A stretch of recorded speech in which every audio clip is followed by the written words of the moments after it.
Welcome to the my channel everyone. मैं सुमित। और जैसा कि आप लोगों ने थंबनेल देख लिया होगा कि हम लोग किस मुद्दे पर बात करने वाले हैं। हाल ही में 2024 का रिज़ल्ट आया है यूपीएससी का, और उस रिज़ल्ट में एक ख़ास बात देखने को मिली है जो कि बहुत बुरी है। ख़ास बात यह है कि कुछ लोगों के, मैंने लिस्ट बना रखे हैं, वैसे आप एक बार चेक कर सकते हैं, इसको देख सकते हैं। मैंने यहाँ पर एक बना दिया है। वैसे मैं पहले एक बात और बता दूँ सबको कि मैं जात में विश्वास नहीं करता। छात्र होने के नाते कम से कम जात में विश्वास नहीं करता, और जब से यूपीएससी की प्रिपरेशन शुरू किया मैंने, तब से तो मैं इन सब बातों में नहीं मानता। आपको अगर ऐसा लगता है कि आपको जात पात और इन सब चीज़ों में बहुत स्ट्रांगली बिलीव है, ठीक है, तो फिर आप छात्र होने के लायक नहीं हैं। खास करके यूपीएससी के लायक तो नहीं है, क्योंकि जिस पद पर आप जाकर के बैठने वाले हैं उस पद पर आप लेंगे डिसीज़न, और आपके डिसीज़न से कितनों की हो जाएगी हत्या। तो ये कहीं ना कहीं एक सिविल एस्पायरेंट को शोभा नहीं देता कि आप किसी जात पात पे बिलीव करें, या फिर अपने जात को बहुत ज़्यादा अच्छा माने, या अपने जात को बहुत ज़्यादा बुरा माने। चलिए बात स्टार्ट करते हैं।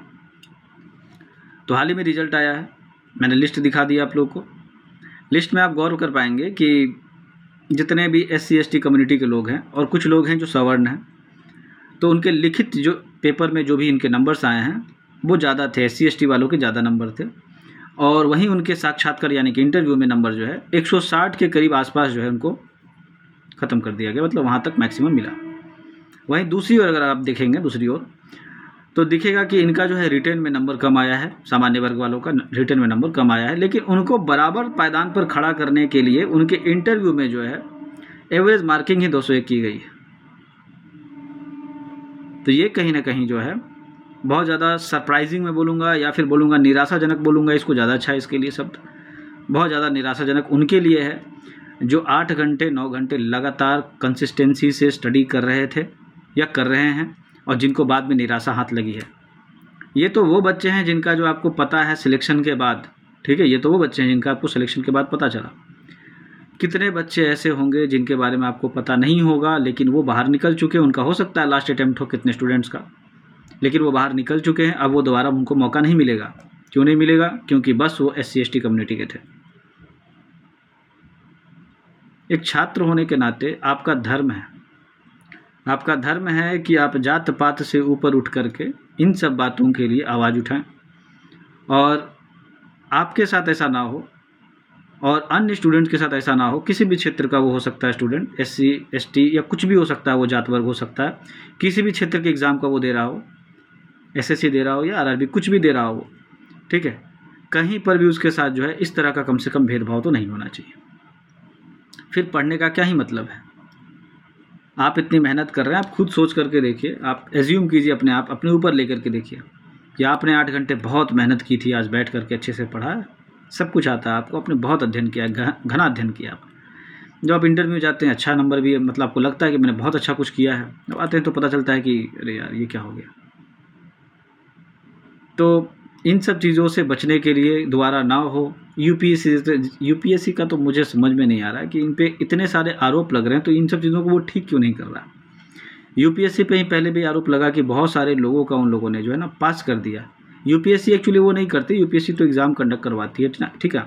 उसके पहले जो है और भी एक संस्था है, ठीक है, जो कि इन सब चीज़ों को देखती है, लेकिन फिर भी उन पर कंट्रोल किसी प्रकार का नहीं है इनका।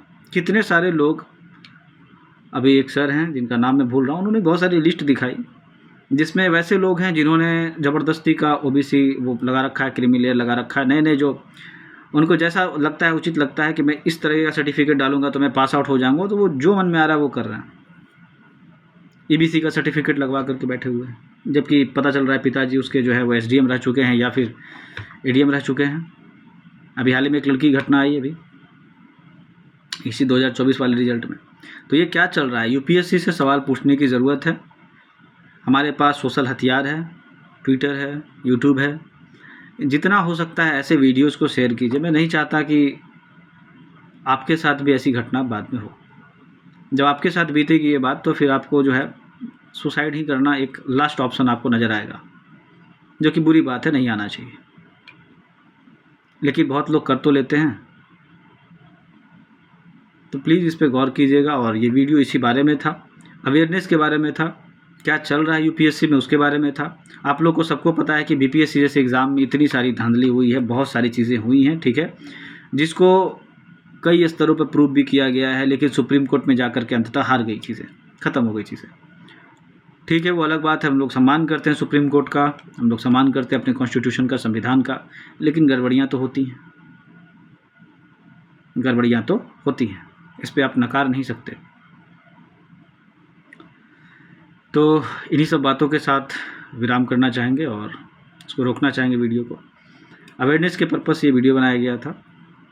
हो सकता है अगर आप चाहें तो आवाज़ उठा सकते हैं इसके लिए, आप ट्विटर का प्रयोग कर सकते हैं, एक कैंपेन चला सकते हैं, जिससे कम से कम यूपीएससी जो है दूसरी बार जब ऐसा करे तो उसके मन में खटके ये बात कि फिर अगर बात बाहर आई तो फिर दिक्कत होगी, ठीक है। और ट्रांसपेरेंसी के लिए भी जो है बहुत बार सवाल उठ चुके, बहुत सारी ऐसी न्यूज़ेज़ वगैरह आ चुकी हैं जहाँ पर दिखता है कि भेदभाव हो रहा है, ठीक है। तो हम लोग जो है थोड़ा सा अवेयरनेस में रहेंगे, जानकारी में रहेंगे, आंदोलन करते रहेंगे, लेकिन पढ़ाई भी करते रहनी है। पढ़ाई को छोड़ करके आंदोलन नहीं किया जा सकता है एक छात्र के लिए।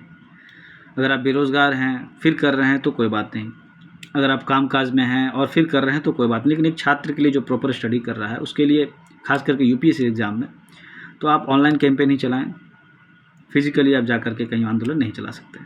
मतलब चलाने का चला सकते हैं, फिर भी आपके लिए उतना समय जो है अनुकूलित नहीं होता है, बहुत सारी पाबंदियाँ होती हैं आपकी। थैंक यू वीडियो को सुनने के लिए, अगर किसी ने सुना है बहुत बढ़िया से तो, और कोशिश कीजिएगा लोगों को जानकारी इस बारे में हो, ताकि सपोर्ट मिल सके ऐसे लोगों को भी जिनके साथ ये हो रहा है। थैंक यू, और मिलेंगे किसी और वीडियो में किसी और पर्पज़ से। धन्यवाद।